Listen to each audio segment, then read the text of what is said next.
భారత అంతరిక్ష చరిత్రలో మరో కొత్త అధ్యాయానికి తెరలేచింది. ఇస్రో నాసా సంయుక్త ACM-4 మిషన్ లో భాగంగా శుభాంశు శుక్లా స్పేస్ స్టేషన్ లో అడుగుపెట్టారు. ISS లోకి అడుగుపెట్టిన మొదటి భారతీయుడుగా శుభాంశు శుక్లా రికార్డు సృష్టించారు. శుభాంశుతో పాటు స్పేస్ స్టేషన్ కు మరో ముగ్గురు వ్యోమగాములు వెళ్లారు. వీరు మిషన్ ACM-4 లో 60 ప్రయోగాలు చేరున్నారు. ISS లో భారత్ తరపున 7 ప్రయోగాలు చేస్తారు శుభాంశు శుక్లా. మైక్రోగ్రావిటీలో మొక్కల పెరుగుదల, మైక్రోగ్రావిటీలో కండరాల క్షీణతపై పరిశోధనలు చేరున్నారు శుక్లా. ఆరోగ్యం, వ్యవసాయం, జీవశాస్త్రం అంశాలపై కూడా శుభాంశు శుక్లా రీసెర్చ్ చేరున్నారు. ఈ మిషన్లో భాగంగా 14 రోజుల పాటు ISS లో గడపనున్నారు ఈ వ్యోమగాములు. ACM-4 మిషన్ కోసం శుభాంశు శుక్లా నిన్న అంతరిక్షంలోకి బయలుదేరారు.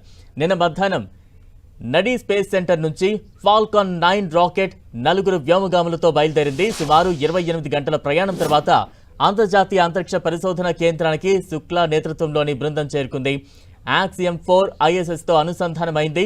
ఆ తర్వాత మరో ముగ్గురు సహచర వ్యోమగాములతో కలిసి శుభాంశు శుక్లా ISS లో అడుగుపెట్టారు. శుభాంశు శుక్లా బృందం స్పేస్ సెంటర్లో 14 రోజుల పాటు శాస్త్రీయ ప్రయోగాలు నిర్వహించనుంది. ఈ ప్రయోగాలు ప్రధానంగా మైక్రోగ్రావిటీలో మొక్కల పెరుగుదల, మైక్రోగ్రావిటీలో కండరాల క్షీణత, ఆరోగ్యం, వ్యవసాయం, జీవశాస్త్రం అంశాలు ఉన్నాయి. ఇస్రో తరపున శుభాంశు 7 ముఖ్యమైన ప్రయోగాలు చేస్తారు. దీంతో పాటు నాసా నిర్వహించే 5 ఉమ్మడి అధ్యయనాల్లోనూ ఆయన పాల్గొంటారు. మొత్తం మీద ACM-4 మిషన్లో పాల్గొన్న వ్యోమగాములు 31 దేశాలకు చెందిన 60 శాస్త్రీయ ప్రయోగాలు చేపడతారు. అమెరికాకు చెందిన వాణిజ్య అంతరిక్ష సంస్థ యాక్సియం స్పేస్ ఈ ప్రయోగం చేపట్టగా ఇందులో ఇస్రో, నాసా, యూరోప్ అంతరిక్ష సంస్థలు భాగస్వాములుగా ఉన్నాయి.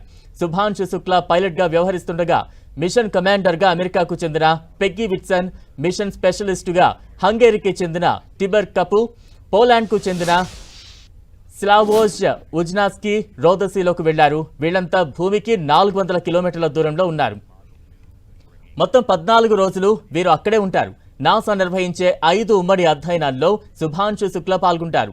దాదాపు 40 ఏళ్ల తర్వాత అంతరిక్షంలోకి వెళ్లే భారతీయుడుగా శుభాంశు శుక్లా రికార్డు సృష్టించారు.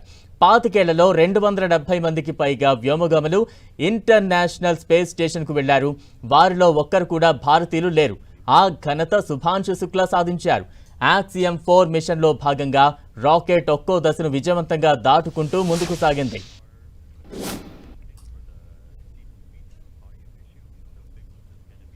ACM-4 ప్రయోగాన్ని ముందుగా మే 28న ప్లాన్ చేశారు. కానీ వాతావరణం అనుకూలించకపోవడంతో జూన్ 8కి వాయిదా పడింది. ఆ తర్వాత జూన్ 10కి పోస్ట్పోన్ అయింది. అప్పుడు కూడా వాతావరణం అనుకూలించకపోవడంతో జూన్ 11కు వాయిదా వేశారు. ఆ తర్వాత రాకెట్లోని ఇంధన ట్యాంకుల్లో లీకేజీలను గుర్తించడంతో మరో 10 రోజులు వాయిదా వేసి జూన్ 22న ప్రయోగించాలని నిర్ణయించారు. ఇక అది కూడా వాయిదా పడి జూన్ 25న మిషన్ స్టార్ట్ అయింది. ఫాల్కన్ 9 రాకెట్లో ACM-4 మిషన్ టీం రోదసీ యాత్ర మొదలుపెట్టింది. ఫాల్కన్ 9 రాకెట్లు చాలా పవర్ఫుల్. ఇవి గంటకు 28,000 కిలోమీటర్లకు పైగా వేగంతో ట్రావెల్ చేస్తాయి. ఈ మిషన్ భారత్కి చాలా రకాలుగా ఓ మైలురాయిగా నిలుస్తోంది. ఈ మిషన్లో ఇస్రో రూపొందించిన 7 సూక్ష్మ గురుత్వ పరిశోధన ప్రయోగాలను శుక్లా నిర్వహిస్తారు. వీటిలో మెంతి, మునగ విత్తనాలను సూక్ష్మ గురుత్వ వాతావరణంలో మొలకెత్తించి పెంచే ప్రయోగాలు కీలకం.